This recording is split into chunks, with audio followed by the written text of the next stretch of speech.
So, my 26-year-old wife, let's call her Emily, cheated on me, a 27-year-old male, with a friend of mine, who is also 27 years old, let's call him James, for the sake of the story.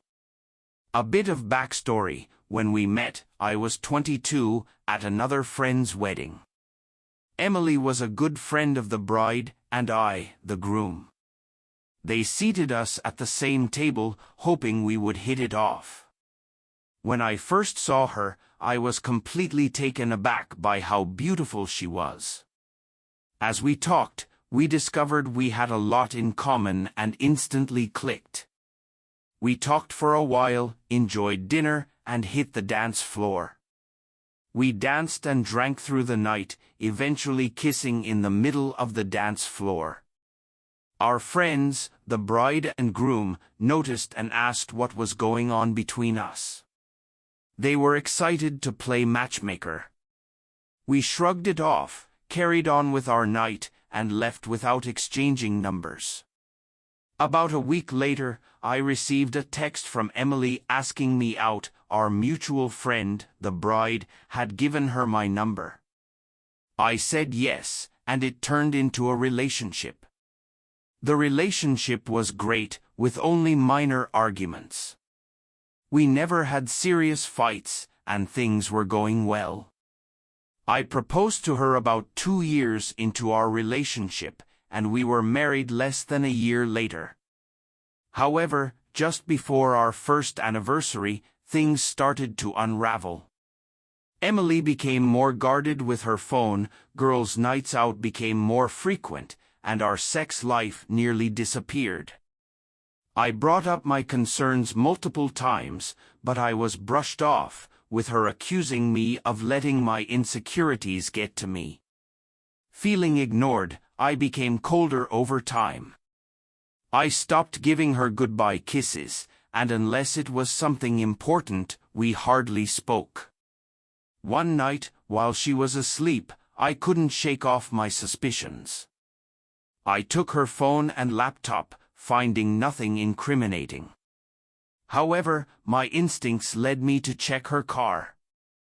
I found a second phone, and in that moment, I knew what was happening.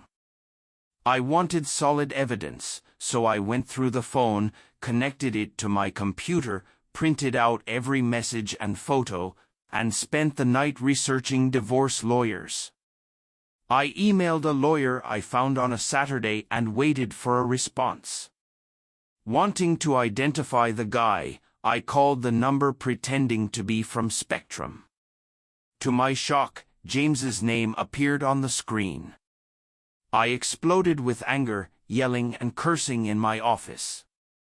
When Emily tried to check on me, I told her to get out, and she retreated to her room. I hadn't yelled at my wife or raised my voice like that before. I called a friend from the wedding who could tell something was wrong from my voice, and we went for a drink. I shared the whole story with my friend, and when I revealed it was James, he became visibly irritated. He was the one who introduced me to James. I asked him not to tell anyone until I spoke to a lawyer, and he agreed. We spent the night drinking and talking. After calling an Uber, I went home around 3 a.m., finding missed calls and texts from Emily asking where I was. I got home, and she was asleep on the couch. I walked past her to the bedroom and went to sleep. The next morning, she was in bed with me. I left without saying anything, went to the office, and immersed myself in work. I returned home around 10 p.m., and to my surprise, Emily was there, asking if I wanted her to heat up dinner. I declined and went to bed, telling her to leave me alone. The next morning, I received an email from the lawyer asking to meet later in the day. I confirmed and prepared for the meeting. When I went downstairs to leave, Emily had made breakfast and wanted to talk. I made a small plate, sat down, and she began questioning why I had changed. I told her work had been stressful and it would be over soon. I finished eating, told her I had to go, and went to my office, counting down the minutes until I met with the lawyer. When I left, I told my assistant I'm going out to lunch with a client. My wife would call my work sometimes, and after the meeting with the lawyer went well, I handed over all I had gathered on her. The lawyer told me, "Well, I'm sorry for all that's going on, but I'm happy you gathered all this information. You see, we live in an adult state, so your wife has no claim on most of your money." I told him I didn't even think about that, I was just thinking I've got to divorce her as soon as possible. He asked to keep the evidence, but I told him I prefer you to just make copies, as I haven't told my wife I knew that, and I don't want to hear her excuses. He agreed and had his assistant make copies. I asked when she will be served with the papers. He told me about 2 weeks. I thanked him and left. I went home to confront my wife. When I arrived, she wasn't home, so I called her, no answer. I called again, no answer. I texted her, "I don't give a damn if you're writing J right now. Get home, we need to talk." Lo and behold, she calls me not a minute later, asking what I was talking about. All I told her was, "Get home now." She arrives about 15 minutes later, and I said to her, "Wow, look at that, 15 minutes. That's about the same distance between here and Jay's, isn't it?" She looked at me dumbfounded. I gave her a minute to gather herself, but she was just looking at me, and I said, "Well, nothing to say." She tried to deny, gaslight me, and I let her continue on. She worked herself up and started to insult me. I slammed my fist on the table to shut her up and pulled out the evidence. At first, I showed it from the side and said, "Look at this mountain of things I gathered on you." Then, I showed her each printout at a time. She then tells me to stop and started to cry. She tried to apologize and tells me she loved me. I said, "Honey, what happened to that energy you had before? You were so adamant on degrading and insulting me just a minute ago." She tried to hug me and tell me how sorry she is. I put my hand out and told her, "Don't touch me." She says, "Well, go to the bedroom and do whatever I like." I looked her deep in the eyes and told her, "Sweetheart, I will never touch you again. Do you want to know who else has these photos and messages? My lawyer? I'm divorcing you. Now get a bag, gather your clothes, and get the hell out of my house." That was 3 days ago, and I haven't heard from her. I'm sorry about how long this is, and if there are any spelling errors.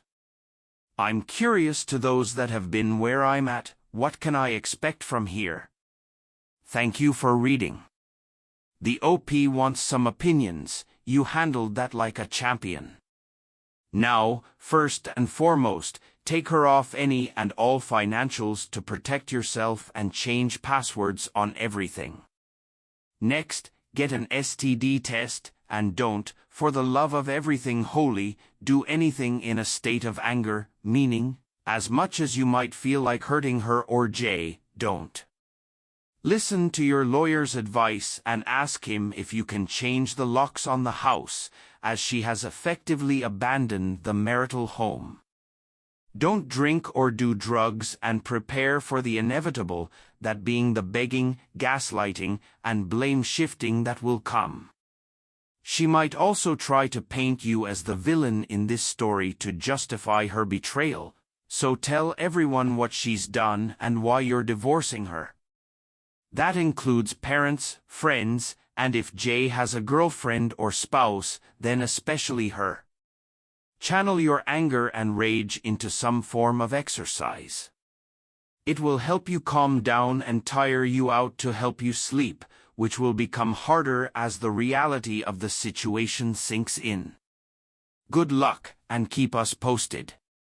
The OP replies, much appreciated for the advice. I'll stick to that. The lawyer told me all communication between her and I should go through him, so hopefully, I won't be talking to her at all.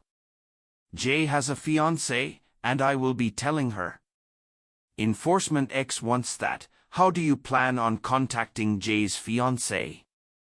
I'm sure he knows that you know and will likely be on the lookout for anything in the mail or you showing up at the house, etc. Hopefully, he doesn't have access to monitor email or socials. The OP replies, I've had her a few times.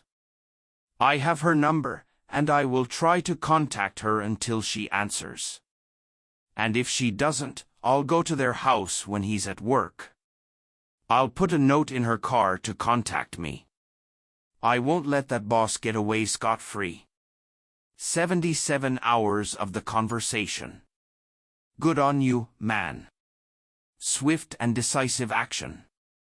So sorry that you got caught up with another fake piece of crap out there, but you will come out on top in the end.